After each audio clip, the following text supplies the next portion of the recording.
El Banco Central hace política monetaria.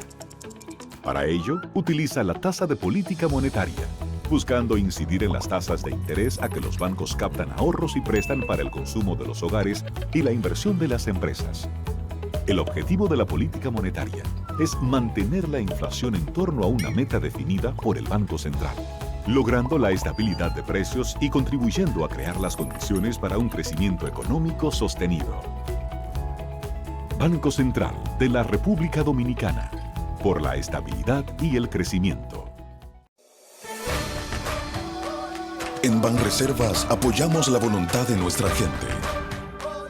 Por eso celebramos 80 años escribiendo historias de crecimiento personal y profesional, mientras continuamos con nuestra gran labor de mejorar la vida de la gente, poniendo el corazón en cada momento.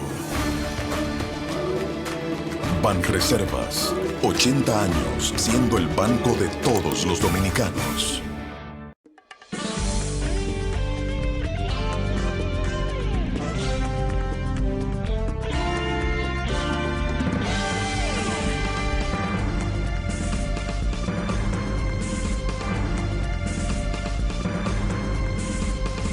Muy buenas tardes, amables televidentes. Bienvenido a su cita diaria crepuscular y nocturna en Teleimpacto, que es al final de la tarde, despidiendo el sol y comenzando la noche. Ponga su caridad en buenas manos. Apoye el Patronato de Lucha contra el Cáncer de Villa González Incorporado, una verdadera institución de apoyo al prójimo más carenciado. Gente de ancho ánimo, de ejemplaridad y modestia cristiana. Manos libres de advertencias. Manos no pecaminosas. Apóyelos. 809-443-8010. También el Hogar Escuela Santo Domingo Sabio, otra excelente institución para usted brindarle apoyo a jóvenes que están en alto riesgo y que se forman allí como verdaderos ciudadanos, bajo la regencia de una institución como los salesianos de la Iglesia Católica. Son quienes regentan esa institución. Apóyenlo. Avenida Independencia, casi esquina Avenida General Gregorio Luperón, aquí en Santo Domingo. Bien, el programa lo voy a iniciar expresando mis condolencias y de mi familia también por el fallecimiento de una dama muy apreciada, una dama excelente persona, una dama de Salcedo que mi familia ha apreciado mucho, y sus hijos son muy buenos amigos, y nosotros tenemos el deber de expresarle esas condolencias a la familia Suazo Vázquez Ariza. Doña Agnete es una dama muy respetada y muy querida en Salcedo, o fue una dama muy respetada y muy querida en Salcedo, y su familia excelente. Su marido, ya fallecido también, don Tulio Suazo, Tulito Suazo, una persona a quien conocí, traté en Salcedo también, sin yo ser de Salcedo, pero yo soy de Salcedo. Es decir, mucha gente que yo conozco y que conocí, gente muy buena de Salcedo, y doña Agnete es un ejemplo de vecindad en ese poblado de Salcedo, y de familiaridad, y de un hogar acogedor. Doña Agnete falleció hoy en Salcedo, y yo le expreso mis condolencias a Machi. Machi es el doctor Máximo Suazo. Machi es un médico dermatólogo ya de larga experiencia. Está en la Clínica Independencia y en el Instituto de Dermatología. Adelia, su hija, su hembra, su única hembra, a Tulio, Bolívar, Antonio y a Eduviges. Son gente muy querida en Salcedo, muy respetada.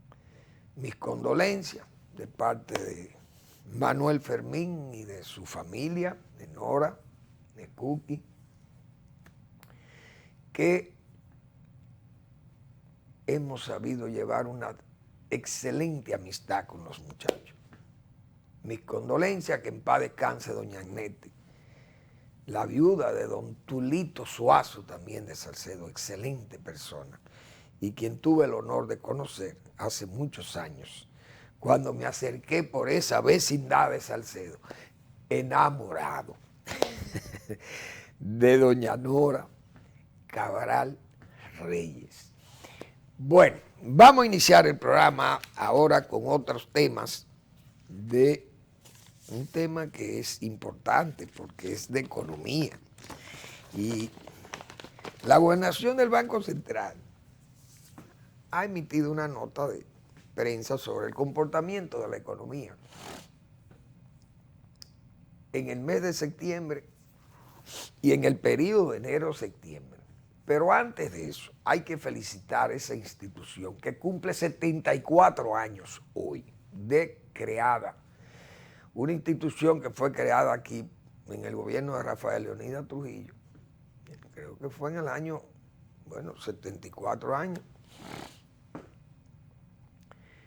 Para atrás, ya ustedes saben que viene de la época de los 40. Y el Banco Central, cuando se creó el peso dominicano, y entonces esta institución comenzó a regir, comenzó, diríamos, a controlar la emisión monetaria y el manejo económico, principalmente financiero y monetario de la República. Es una institución que le ha brindado excelentes servicios al país, el Banco Central, hoy dirigido por Héctor Valdés Albizu, un hombre que ha hecho vida, que creció en ese Banco Central. Es un hijo del Banco Central, Héctor Valdés. Es su gobernador actual y ha sido gobernador corrido desde el año 2004.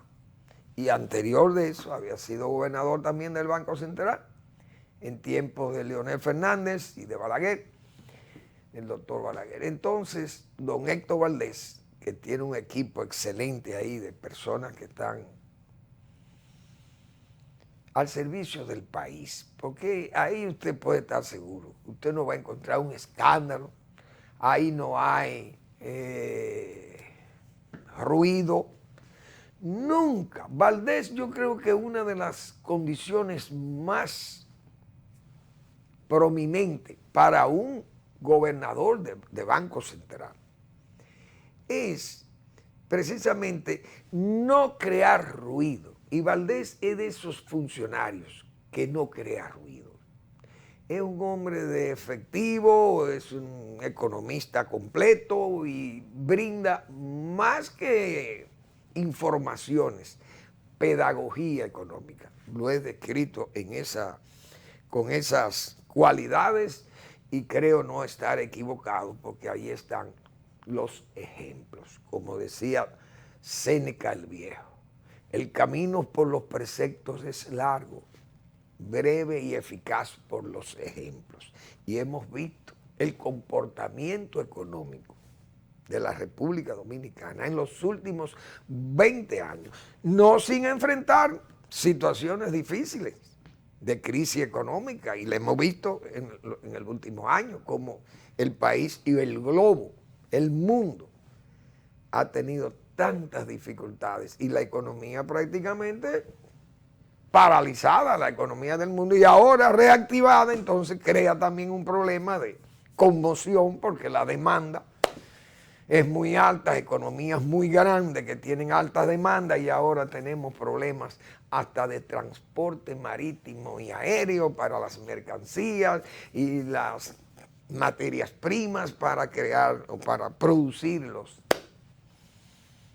los materiales y las mercancías que ya salen terminadas de las manufacturas, de las grandes empresas, grandes multinacionales, y entonces imagínense la actividad minera, la actividad del transporte, la actividad energética, todo ha sido extraordinariamente alto y el mundo no está bien, anda con muchas dificultades y no está para novatos ni para improvisados. Así que felicitamos al Banco Central, a la administración, a la gobernación del Banco Central y a todo el personal del banco que con mucha eficiencia, con mucha seguridad, con mucha honestidad y con mucha honradez ha manejado esa institución sin ruido y sin escándalos.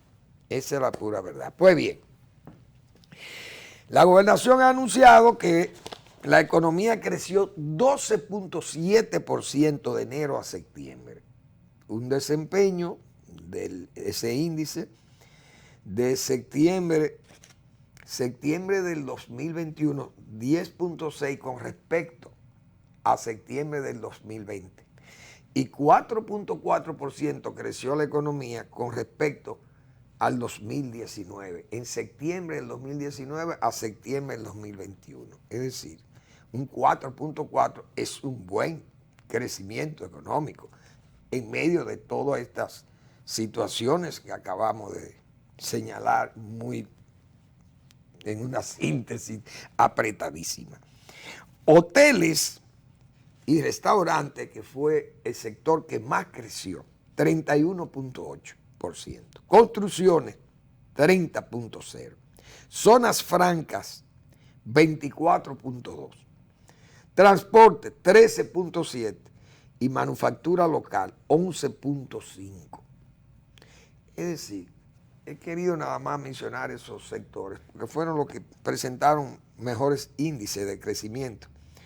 Y el turismo, señores, 3.3 millones de enero a septiembre de turistas han visitado la República Dominicana. Y eso está muy bien, porque la proyección es que lleguen más de 4 millones en el año, recuperándonos todavía en medio de una pandemia que, aunque más debilitada, pero sigue haciendo estragos. Es decir, que no es que hemos salido de la crisis. Personas ocupadas, formal e informalmente, 4.5 millones o 4.6 más o menos promedio, millones de ocupados tiene la economía nacional, entre formales e informales. Reservas, 12.932 millones de dólares. Eso es mucho dinero. 7 meses de importaciones para el país y más de un 14% que exige del Producto Interno Bruto como reserva, exige el Fondo Monetario Internacional. Las exportaciones crecieron 23.5% y las remesas, señores, 7.861 millones de dólares hasta septiembre de 2021. Es decir, el comportamiento de enero a septiembre, 7.861 millones de dólares en remesas. Inversión extranjera, 2.337 millones de dólares. Eso dice mucho de que el país, por lo menos, es confiable. Entonces, eso es muy importante. Ese comportamiento de la economía es muy importante. Así que esperemos que las cosas sigan un curso estable, pero hay amenazas. Hay amenazas, son nuestras fortalezas, pero hay amenazas. La situación de inflación del mundo es muy grave, sumamente grave por los problemas que hemos citado de esas grandes economías. Por ejemplo, Canadá tiene 4.4% de inflación y eso es alto en esas economías, sumamente alto. Pero es la misma situación que hay de escaseces y de limitaciones, incluso limitación hasta de trabajadores.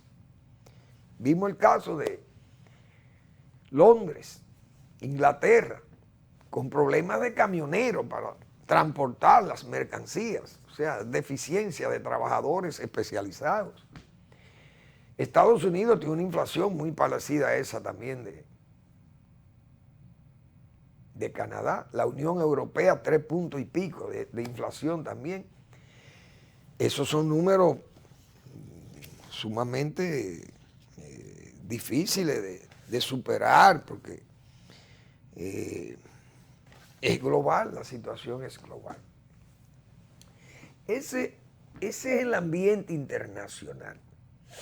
En el ambiente local, fíjense cómo se va comportando también la inflación nuestra,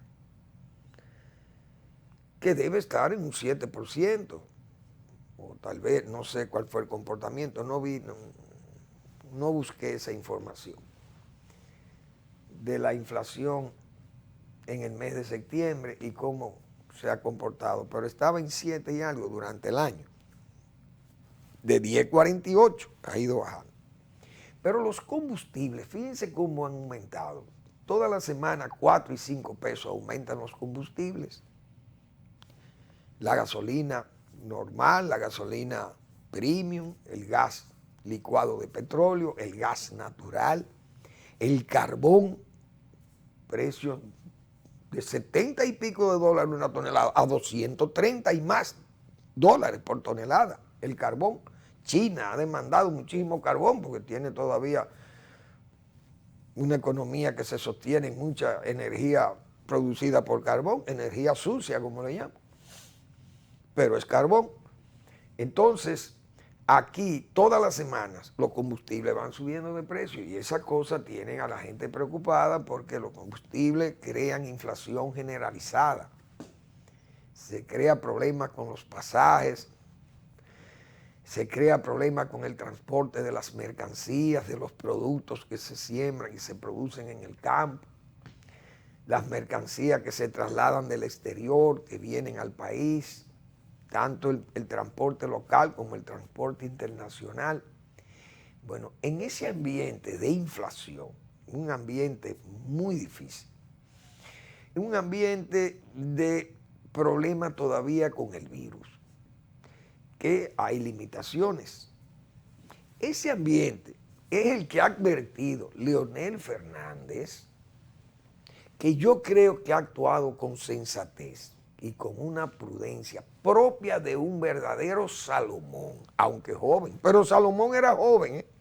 Salomón no era un hombre viejo con barba.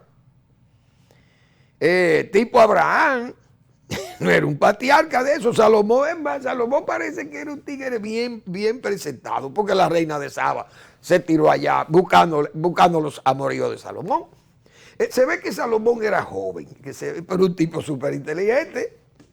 Entonces Salomón era tan inteligente que todavía los proverbios de Salomón andan ahí vigentes, 4.000 años o más.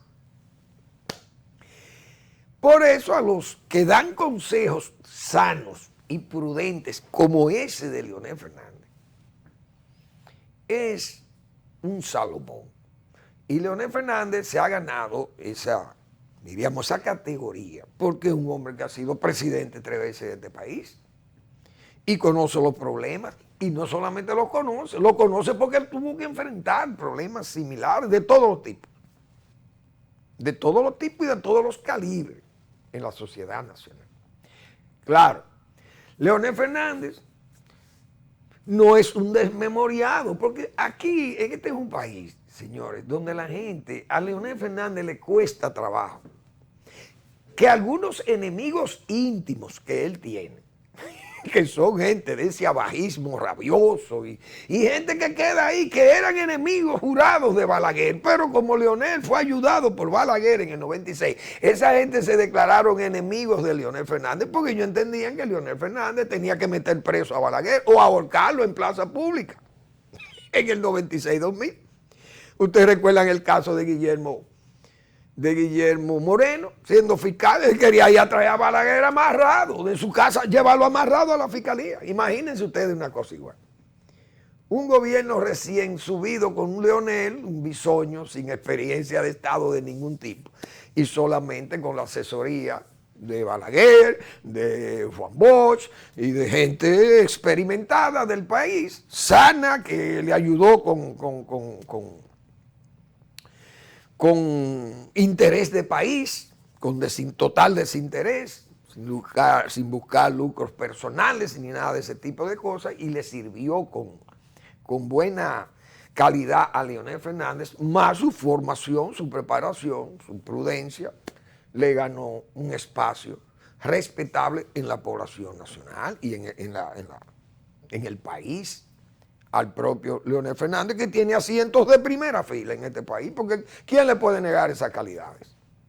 Entonces hay adversarios, no, Leonel juega a ser un desmemoriado, porque Leonel Fernández ahora habla de que se opone a la reforma cuando él hizo una en el 2011.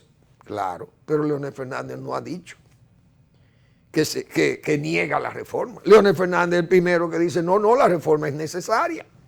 Lo que tiene la reforma es que no es viable ahora, no es aplicable. Por esos prolegómenos que tiene esta situación nacional. Fíjense por dónde anda el presidente. Hablando con el Falpo. Ustedes habían visto cosas igual. Porque esa cosa yo creo que el presidente Abinader, eso no es correcto, digo yo. Porque el Falpo eso es una especie de revolución lumpen. Ese es un movimiento que lo que se ha dado a la tarea de crear poco sosiego en las calles, crear ebriedad en las calles y en las comunidades que prácticamente la han acribillado, las comunidades ibaeñas, principalmente a Navarrete, Salcedo, Licey, Tenares, San Francisco de Macorís y Nagua. Esas comunidades han sido acribilladas por ese grupo. Yo no estoy diciendo que sean terroristas, pero no dejan de ser terroristas porque hay gente que esgrime armas contra la policía. En las manifestaciones le tiran a la policía con armas caseras, qué sé yo, y bombas incendiarias y cosas, bombas caseras también artesanales. Es decir, es gente que no ha tenido un comportamiento democrático de lucha ni de protesta. Entonces el presidente dice que conversando con el Falpo, explicándole la reforma. Presidente, eso no se puede explicar a más nadie. Se lo están diciendo gente como Leonel Fernández, que fue presidente de la República. Usted con el que tiene que reunirse con Leonel, no con el Falpo.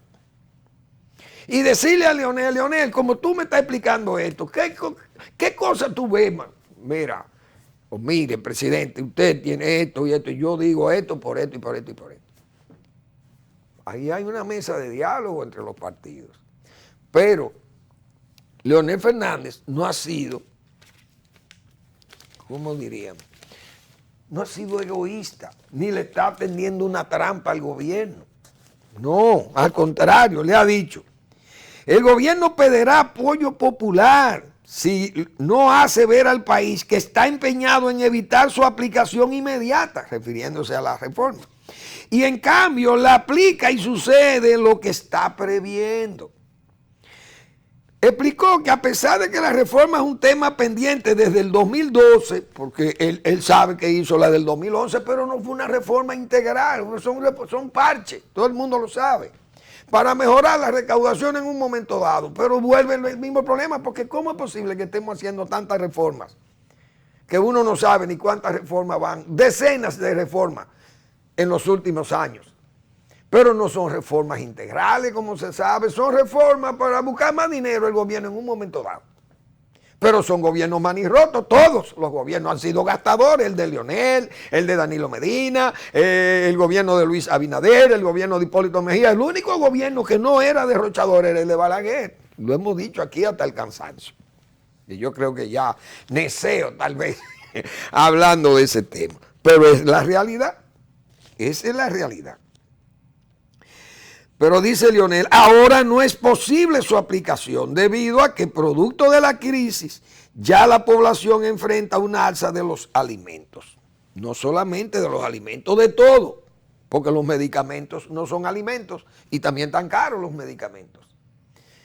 Y así, y el ocio y todo está caro. Porque la gente también tiene que vivir y tiene que divertirse y hasta, ¿qué no tiene que hacer? Entonces, los materiales, los repuestos de los vehículos, todo está caro. Entonces, traer una reforma en una situación como esta es lo que ha dicho este Salomón, que tiene categoría de Salomón, Leonel Fernández. Yo pienso que el presidente, esa reunión con el Falpo, ¿qué es lo que quiere decirle al Falpo? Miren, yo no voy a aplicar la reforma, pues dígalo públicamente, presidente. O le estoy diciendo al Falpo, mire, la reforma va, por encima de quien sea, va la reforma. Bueno, ya usted está advertido, presidente Abinader, por gente como Leonel Fernández, que no está escondiendo, ni está, diríamos, embaucándole, ni invitándole a que cometa un error. Le está invitando a que no cometa un error y que sea prudente, que piense que no es momento para hacer una reforma ahora, y más que vimos lo que pasó en Colombia y lo que pasó en Chile, dos sociedades que están por encima de nosotros. Y hay que ver lo que pasó.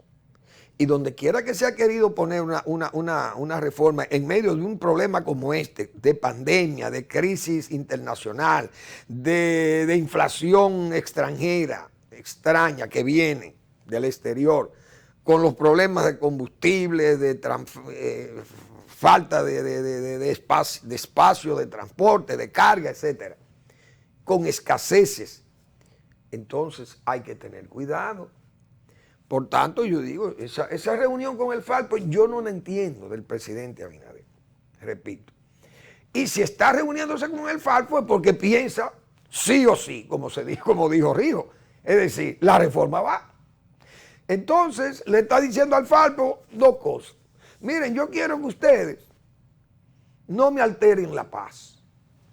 Porque esta es una reforma que va a afectar a los ricos, a los más ricos nada más. Al contrario, yo pido que ustedes salgan a la calle a apoyarme.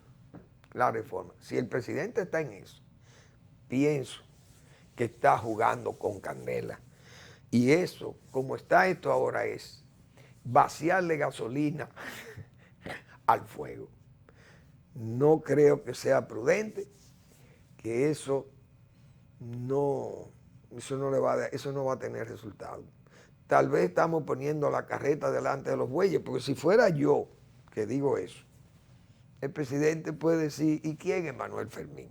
Pero si me lo dice Leonel Fernández, que es el presidente de un partido opositor y un hombre con un liderazgo nacional, el que me está advirtiendo por haber sido 3 veces presidente de la República, repito, y que enfrentó centenares de protestas en sus gobiernos, quien está diciendo, además, Leonel Fernández es un estudioso no solamente de la situación nacional, sino de la situación internacional. Y él sabe de eso porque fue un hombre que enfrentó la crisis del 2008, que ha sido una de las crisis más tremendas que ha tenido el globo en toda su historia de la humanidad, porque estamos hablando de 3 crisis en una. Crisis económica, crisis financiera, crisis de energía y crisis alimentaria. Esas 3 crisis fueron globales. ¿Y qué crisis, señores? Combinadas las 3. Entonces yo creo que hay que sopesar esas cosas. Vamos a la pausa y volvemos.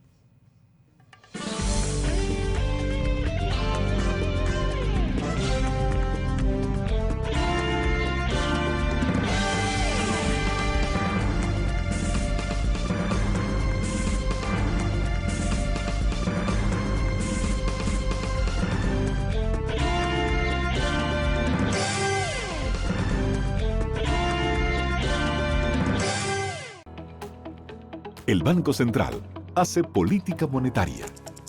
Para ello, utiliza la tasa de política monetaria, buscando incidir en las tasas de interés a que los bancos captan ahorros y prestan para el consumo de los hogares y la inversión de las empresas.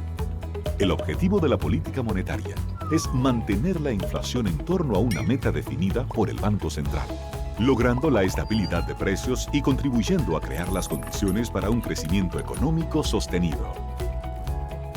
Banco Central de la República Dominicana, por la estabilidad y el crecimiento.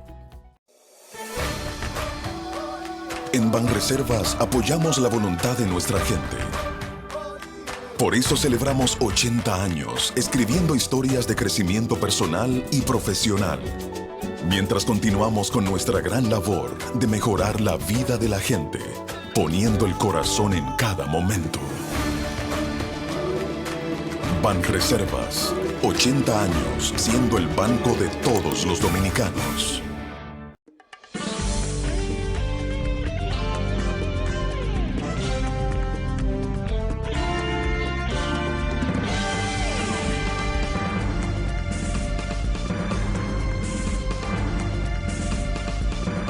Bien, el mismo 30% que están exigiendo algunos diputados y obreros que piden su 30% que le entreguen de los fondos de pensiones que administran las AFP. Léase los bancos, que son los que manejan esos fondos de pensiones. Pero el mismo Leonel Fernández, que era partidario de que se entregaran ese 30%, aunque en un principio tuvo su renuencia. El Banco Central, el gobernador, que es muy experimentado, y dijo, no conviene ese 30%, por la situación de inflación que crea. Entonces, en medio de esta inflación, ese 30%, yo me imagino hoy que el propio Leonel Fernández debe estar ya renuente a que eso se apruebe, porque eso sí es verdad que vacía más gasolina sobre el fuego, el 30%. Porque todo el mundo sabe que eso va a crear un ambiente de gasto, de demanda, de bienes, de servicios, y eso crea inflación, y en medio de esto uno sabe lo que son esas cosas. Entonces, ese 30% está condenado a que no se apruebe. Las AFP no se saben manejar. Han tenido una política de comunicaciones pésima, porque se presentan como que son administraciones de delincuentes, como que es una administración solamente de rapaces, de inversionistas o de banqueros rapaces que todo lo quieren para ellos. Pero yo creo que esas cosas no deben ser así. Ahí vi una señora que es de las ejecutivas de esas asociaciones o de esas administraciones, y bueno, que se aumente un 40% a la pensión, pero sugiriendo cosas que lo que hacen es irritar más a algunos demandantes del 30%.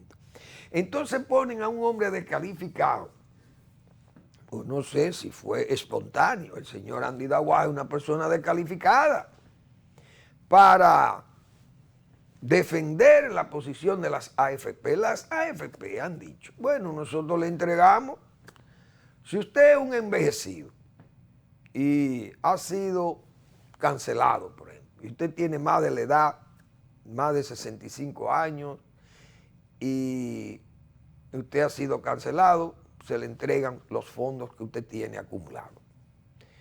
Si usted va a pensión, se le da una pensión que se dice que es una pensión muy mínima, porque entonces hay que prorratearla. La ley se puede mejorar y cambiar las cosas que se entiendan que no son prudentes, porque usted, entonces, bueno, los tiempos que va a vivir sin trabajo va a pensar una pensión, pero la pensión es muy mínima.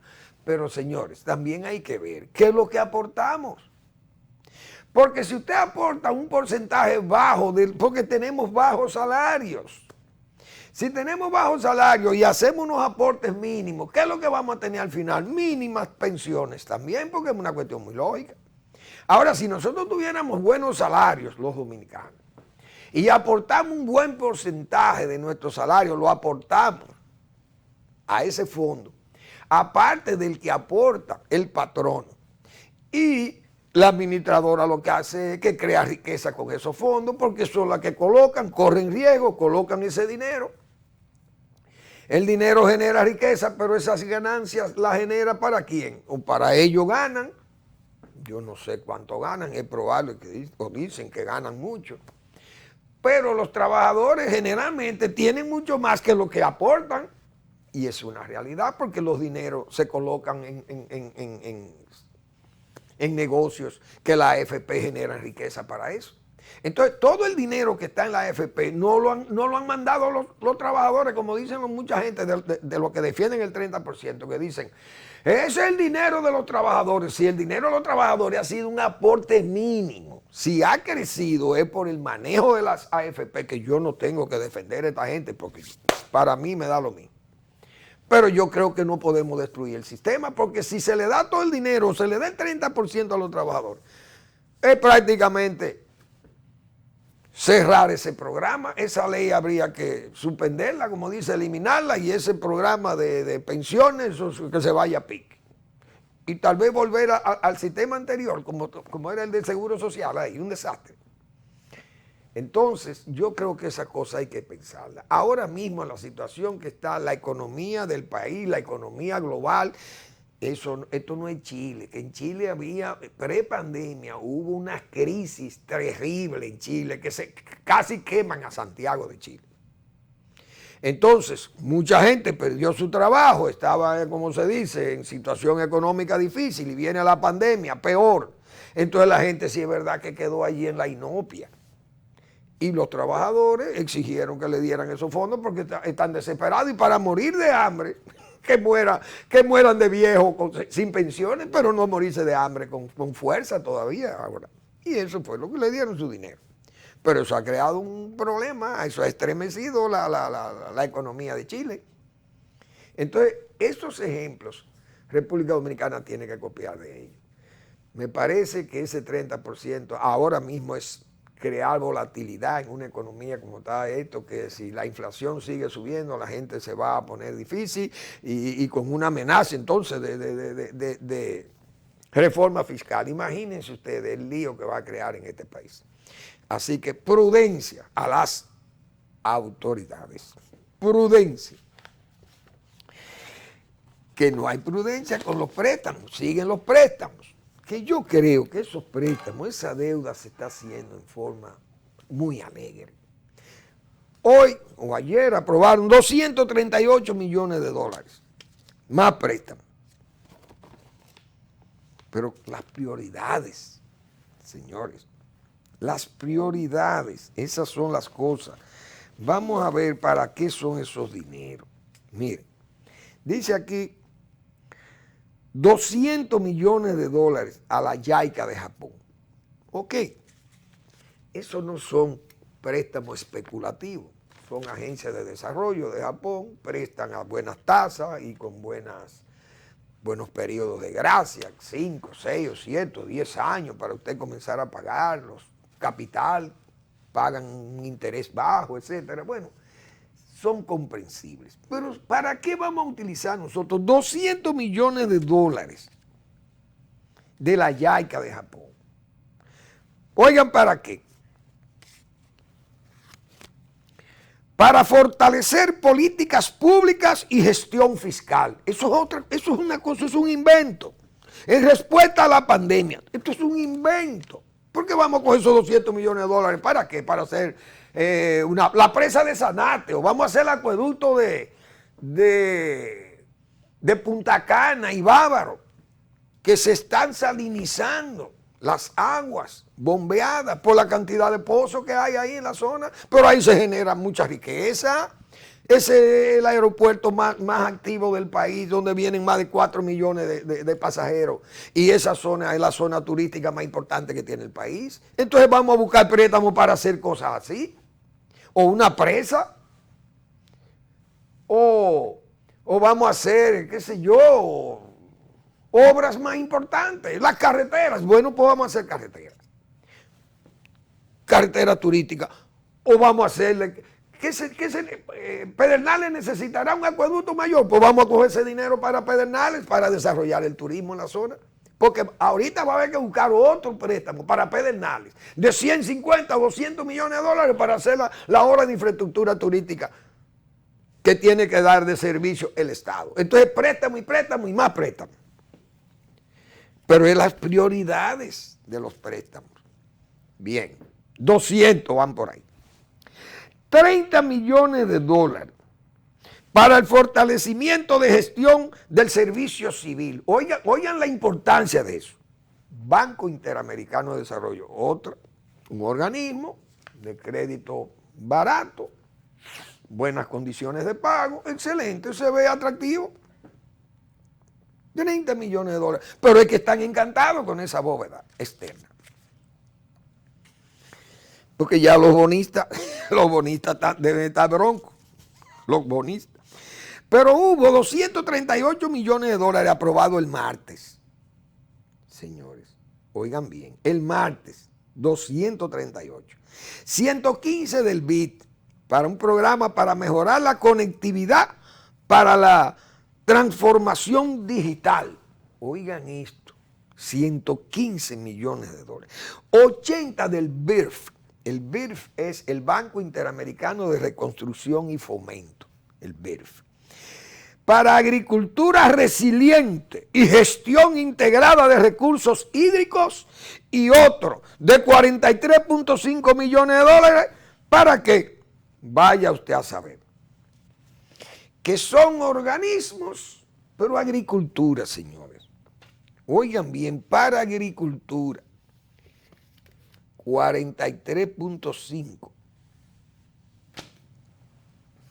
y 80 millones de dólares del BIRF, 80 para agricultura. Yo recuerdo, porque es que estamos locos, yo creo que verdaderamente estamos locos. Yo recuerdo en el año 2012 se hizo un seminario en Bávaro. Fuimos, la Junta Agroempresarial, Omar Benítez, organiza todos los años, organizaba estos encuentros agropecuarios. Y allí en el 2012 se le presentó 10 o 15 temas importantes, una agenda de trabajo para los presidentes que fueran electos en el 2012.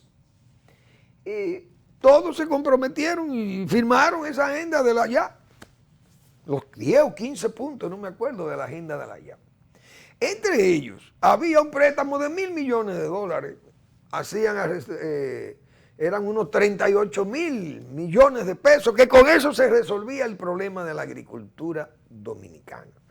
Ese fondo era un fondo de estabilidad, que iba a ser un fondo de financiamiento a largo plazo para que los productores pudieran reajustar sus sistemas productivos, sus métodos productivos y que fueran más competitivos y para poder vencer las amenazas del DERECAFTA. Bueno, se va a cambiar la estructura del Banco Agrícola, se va a hacer un banco de doble piso. Se va a hacer, bueno, Danilo Medina firmó y dijo, ese era el plan de gobierno de Danilo Medina. Llegan al poder, ¿y qué hizo Danilo Medina? Votó 61.000 millones de pesos, el doble de lo que se necesitaba, y tenemos la misma agricultura, con los mismos problemas, y ahora se necesita más dinero y más, y más, y más, y más, y seguimos con las mismas fallas, las mismas falencias, como se ha señalado. Y entonces, el doctor Marino Vinicio Castillo ha citado un caso de 30 millones de dólares. Le ofreció al BID. El BID le ofreció a Balaguer para que Balaguer compensara a los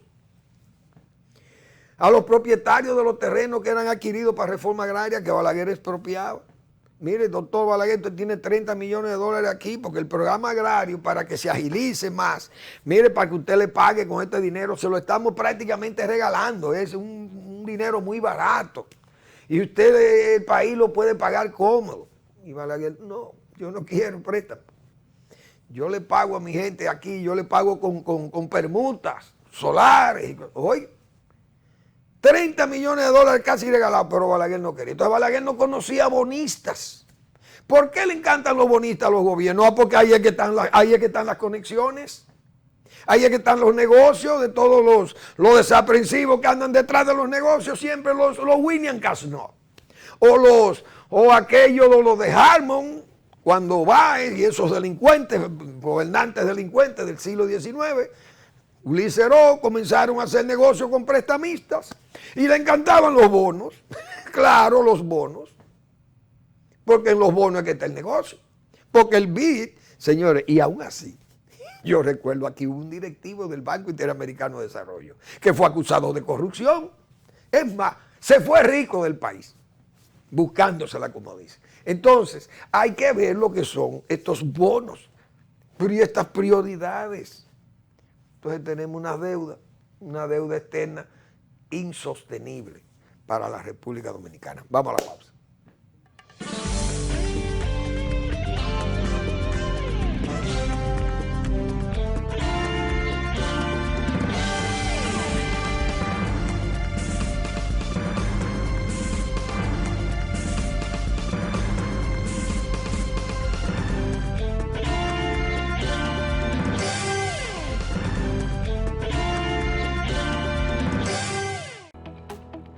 El Banco Central hace política monetaria.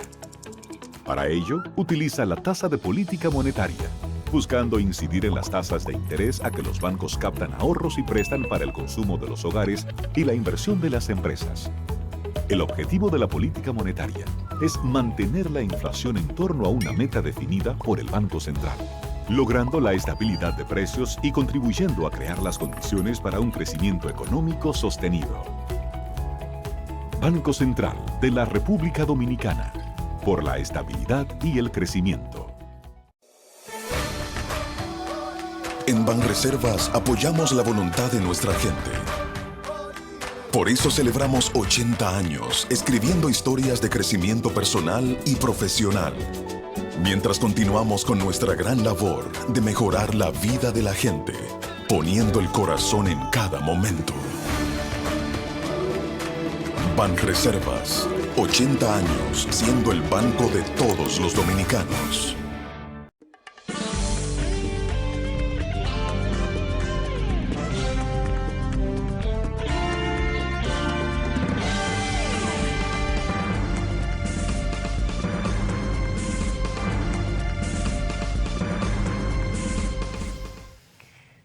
Ahora no podemos vivir sin préstamos, pero nosotros sabemos que aquí se vivió desde el año 1947, que se canceló la deuda externa cuando Trujillo.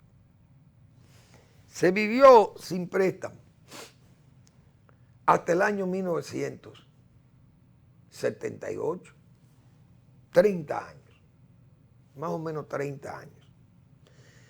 Vivió el país sin tomar préstamos. Algunos préstamos, no voy a decir que el Fondo Monetario, porque Balaguer cuando llegó al poder en el 66 encontró una deuda como de 200 o 150 o 200 millones de dólares. Debía el país, porque todo el mundo sabe lo que pasó de Trujillo, desde la muerte del dictador hasta el 66, todos los problemas que tuvo el país, guerra civil, tuvo levantamiento, golpe de Estado, mucha inestabilidad política, gobiernos deficientes y problemas. Entonces, bueno, hubo algunos préstamos que se hicieron, principalmente el tiempo del triunvirato, utilizó préstamos muy cuestionables.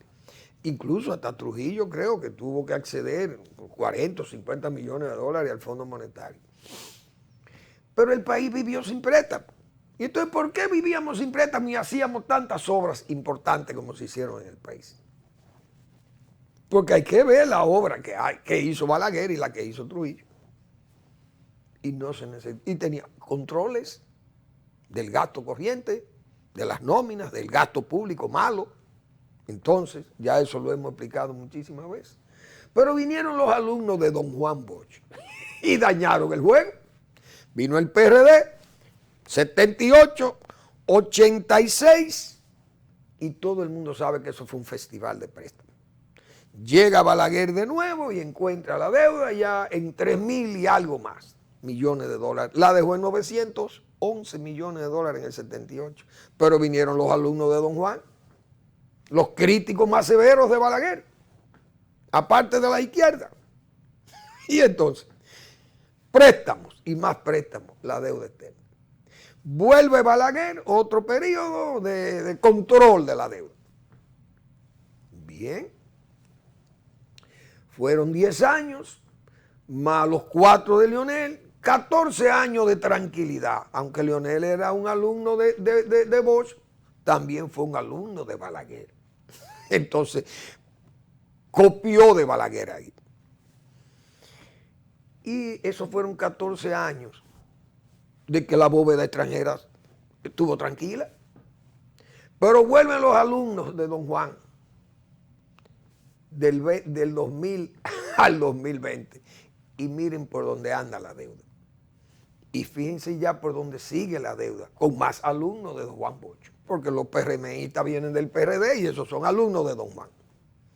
Entonces, el país vivió sin préstamo, pero en tiempos de hombres que gobernaron el país con la prudencia, la decencia, en este caso también de los malos gastos, en el caso de Balaguer, que no era un hombre derrochador ni manirroto. Trujillo hizo su desmane con su feria de la paz y con fraternidad y casi quebró el país. Casi no, bueno, casi quebró el país. Pero Balaguer no era un hombre de fasto, no era fastuoso, perdón. Bueno, señores, se nos va la República, se nos pierde la República. Ayer pusimos nosotros un documental que yo espero que los dominicanos estamos actuando en forma suicida, pienso yo. Estamos actuando en forma suicida y no hemos hecho conciencia verdadera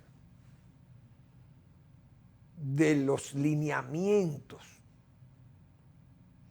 de ese problema de la migración haitiana, cómo nos va a desbaratar la República, cómo nos va a dañar la República. Se nos va la República.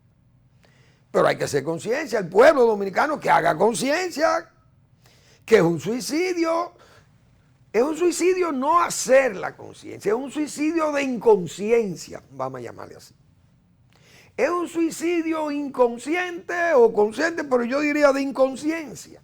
Que no valoremos y que no nos veamos en esos espejos ese problema que nosotros pusimos ayer de las parturientas. Pero que lo estamos viviendo a diario, viendo lo que está pasando en el país. Cuando seamos uno por uno, es decir, un haitiano y un dominicano ya en este país, que no sea de que hay 5 dominicanos y un haitiano, no, que va a haber un dominicano por un haitiano. Entonces serán 10 millones de haitianos y 10 millones de dominicanos u 11, qué sé yo, por poner ese ejemplo.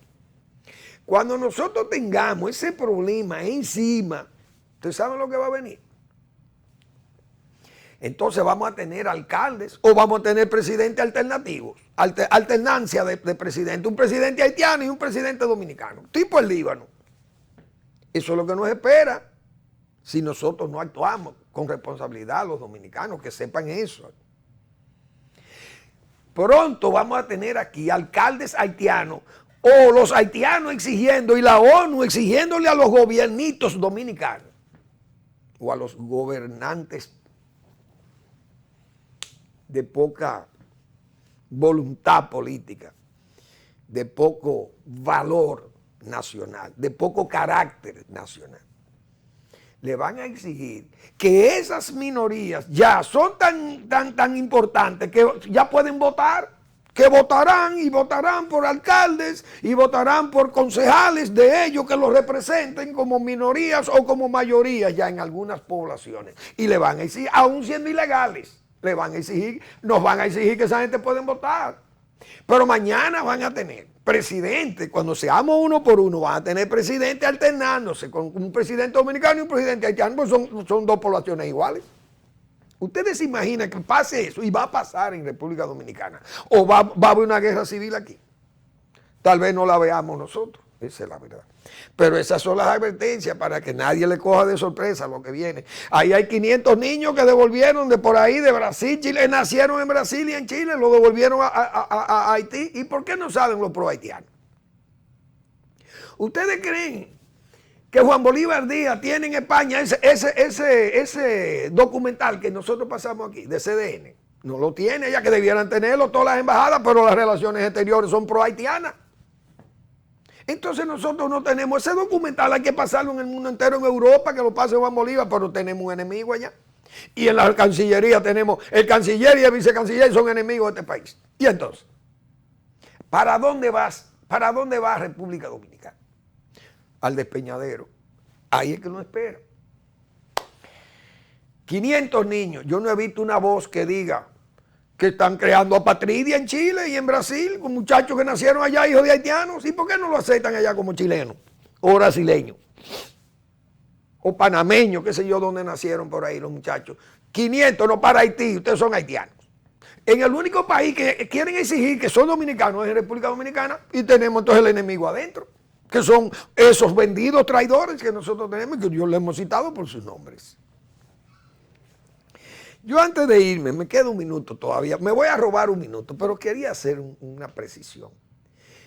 Hay un desorden desde el Congreso por la mediocridad que reina ahí, queriendo cambiarle nombre y ponerle nombre a calle y avenida a lo loco. Freddy Vera Goico fue un hombre que en paz descanse. Freddy, un hombre importantísimo del país y merece cualquier homenaje que se le haga.